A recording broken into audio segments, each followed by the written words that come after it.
Hi everyone, greetings from Dubai.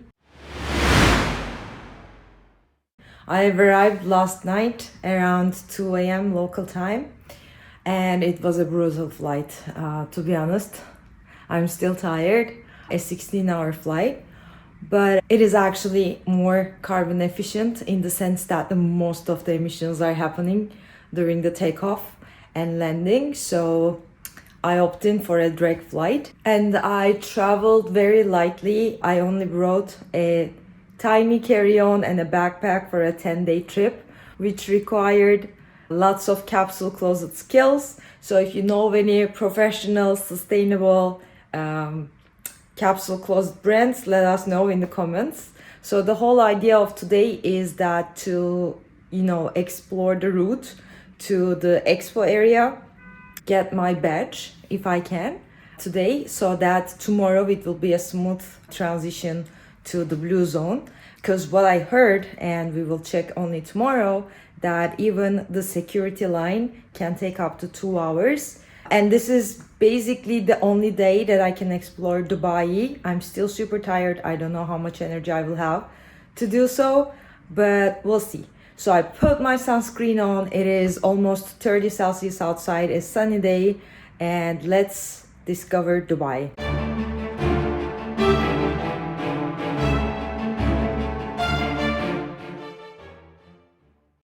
After 30 minutes of walking to metro and 30 minutes metro travel, finally I'm at the blue zone. And there is a massive line even for picking up the badges. And tomorrow I think it's expected to have a similar or longer line just for the security checks every day. And I can only imagine what will happen tomorrow. And it's so hot. So a quick update, that line was only for security and I'm on another line 45 minutes later to pick up my badge. There will be a lot of queuing questions related to that in my next OM course for sure. So finally got my blue badge after all that wait, and there are certain pre-meetings I think, but it is very late in the day. I'm just trying to discover what is where, because it will be very hard to catch meetings if they're back to back in different buildings, I guess. So I'm just trying to get myself a bit more familiar with the floor plan. I did take a quick look around. I got my cop swag and also I think an all week pass metro ticket, which is great because I had to purchase one coming in. I think I'm gonna go back to my room and finalize my schedule for tomorrow. We've been advised to check the program very frequently because the events might change a lot. I think there might be some last minute conventions that can happen. So I'm gonna finalize those, iron my clothes, and tomorrow is the big day. It is time, first day of COP. I will try to visit the Canadian Pavilion real quick. I will try to also visit the Green Zone so that on the remaining days I can focus on the main events.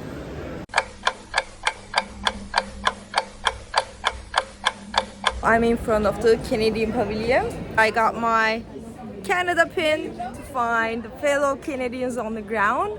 And they have a pack of events. I will definitely return back for more updates. So let's discover some other pavilions. Hi again everyone. We are today at SAP's display now and I'm with Erda. Hi Erda. Yeah, so Feyza, thank you very much for a great opportunity. I mean, even COP28, we are trying to tell how businesses can change their working models to go to a sustainable model. I mean, and it can't be a lot. So that's the reason why we are here with our customers, with our technology. Can you give some concrete examples about how, for example, you're transforming the backbone of the company? Sure. Maybe some of the audience can already be familiar with SAP, but SAP is usually doing the digital transformation for more than 50 years, and we are great in terms of transforming companies into digital accounting. And we think that if all the companies treat carbon like money, as if they just calculate every single gram of carbon dioxide, as if they calculate every single dollar, then they can transform into a sustainable journey. And for this, they need to record their all core business operations and then report the outcomes and then act accordingly. So, what is the narrative in this display? I mean, ideally, again, sustainability we say is a team sport. You need to bring people, individuals, and organizations together. And for organizations, they have higher responsibility. They need to study from the design phase. They need to see the impact of each of their products. And here we have some real companies working with SAP and transforming their production, their design, their way of energy spend so that they can collaborate with the end users. So ideally we expect end users to see their impact, but also we ask them to push the companies that they shop to turn into a more sustainable future. So, if honest, it's going to be a breach of the confidentiality. Like, can you give a concrete example? We are working with a global steel manufacturer in Europe, and steel industry is responsible for 1% of the overall carbon dioxide emission. And by converting their effectiveness in the production line, they are trying to bring it down to zero. And they are not bringing this down to zero by carbon markets. They are changing their core business model into more energy efficiency by recording every single phase of their production, by reporting it, and by using the energy in a smart way. Thank you so much, Erdem, for this amazing interview. Thank you very much for an amazing visit. Bye-bye. So we were just talking about how SAP is helping the companies that they work with to track the emissions, because their motto is you cannot reduce what you can't measure. Once you see the whole picture of the emissions and the energy usage and everything, then you can pinpoint where to reduce or what to improve, I guess, right? Yes. I think what is also truly differentiative here is that you can see the emissions on one hand, right, throughout those years, even to the point of 2023. But what is truly different is that you can see in the scope 3 that particular company leveraging the solutions from the SAP can even measure what their suppliers are, let's say, consuming, right? From an upstream perspective. All those values also coming out of their suppliers, so they can also measure. So then they can improve, and then they can then tell their suppliers to come up with more sustainable ways. Yeah, this is a manufacturing company, right? Yes. Yeah. So the company is specific, so we have different dashboards for the different companies, that we have the different data. These are actual data that is coming from those companies, which is totally anonymized for the confidentiality. But what we then do is we provide also additional solutions to be able for the governing entities maybe who has to overlook all of those companies. Maybe even do certain comparisons with the emissions, with the energy and water and waste. Okay, so for this particular company, which the data is anonymized, but they need to work with their suppliers' transportation activities and manufacturing activities. So we had to change manually this data so that it's not always which company that is. But the data that is coming to here, what we can see is actual data that is coming from there. That's great to hear. Thank you. Hi everyone, I'm today with Maria from the Siemens Hub, and she's gonna explain what Siemens is doing to make our planet more sustainable. Hello guys, welcome to COP28. So our company Siemens today presents a lot of smart innovational projects. So what we want to do is to help other companies to make smart solutions and to help them how not to waste a lot of energy or water, so to make our environment more friendly and to make all our world more sustainable. We want to create this city of future which will help us all to protect our nature, environment, so we can live a long time with our families and kids. Thank you. Thank you so much, Maria. And then I will take a quick look in the Siemens Hub and all the different technologies that they're developing. Siemens is a partner of Vayut brand. It's a Vayut water system. What is amazing about it is that we can avoid using plastic bottles, and even every house can have this metallic pump. And of course, the quality of water in it will be much more better than nowadays we're using from plastic. Stanica is one of the most largest vertical farm in UAE. So it's equipped by Siemens technology. So inside this vertical farm, we bring technology in order to control water saving, making sure that we control also the CO2 levels, and making sure that each monitoring the nutriment that we give to the plants so that they can grow in good conditions, making sure that there is no, let's say, pesticide or chemicals. That's basically what we do with the Thank you so much. There's more than 1 hour for the opening ceremony to start, and the room is almost already full. At least the part that's been reserved for the observers. The front tables are reserved for the actual parties. I am today with Johnson from Namibia. He's a delegate. Yes. And why don't you introduce yourself? Yeah, well, thank you very much. Hi, everybody. My name is Johnson Dokosho. I'm actually the director of forestry from Namibia. Namibia is a country in Africa, Southern Africa. And good to see you. We are here at the conference of the party to the climate change with your lecturer. Yeah, and so what are the plans for Namibia? What are the main goals that you want to achieve in this COP? Well, Namibia has got a number of interests here.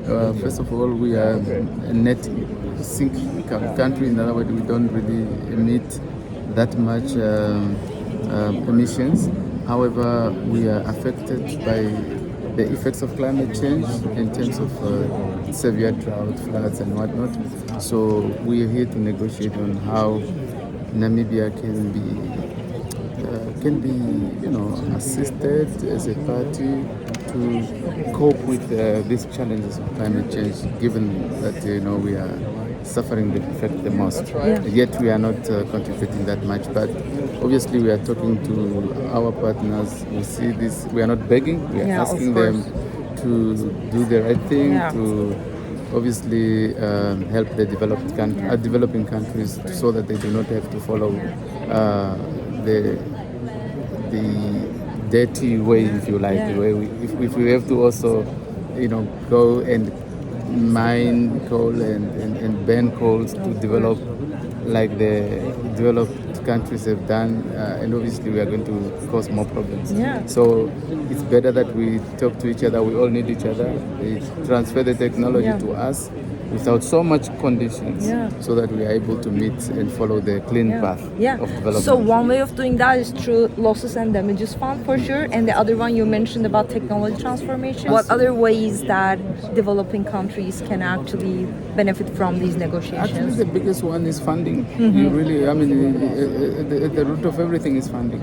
So you need to provide funds in the Green Climate Fund, for example, in adaptation funds, and make these funds more accessible without so much precondition. Of course, we need technology transfer and capacity building. It's very important. There's no point to be having solutions out there, but nobody knows how to adopt them. So you need to provide training and so on, capacitate the people that you want to utilize that technology. And of course, loss and damage, it's about funds. I mean, we know that many countries are suffering as a result, whether it's flood or drought, whatever the case might be. So, and sometimes the floods are so devastating, destroying houses, roads, and wiping out crops and all that. So you need to provide funding for them to be able to cope. And are you hopeful that this COP will achieve some resolution around losses and damages funds? Certainly. Last year in Sharm el-Sheikh, Egypt, it was agreed that we come up with that fund, but of course it remains a shallow fund, a hollow fund without any mechanism to put money into it. So in this conference we expect to agree on how we are going to put money in that particular fund, and so that the countries that are suffering loss and damage from associated with climate change can then be able to access those funding, for them to be able to use it to cope with the challenges. But I think at the center of everything, though, is that we need to commit to reduce our emissions as countries, as a world, so that we remain within 1.5 degrees Celsius. Thank you so much, Johnson. It's a pleasure, and hi everybody. Keep up.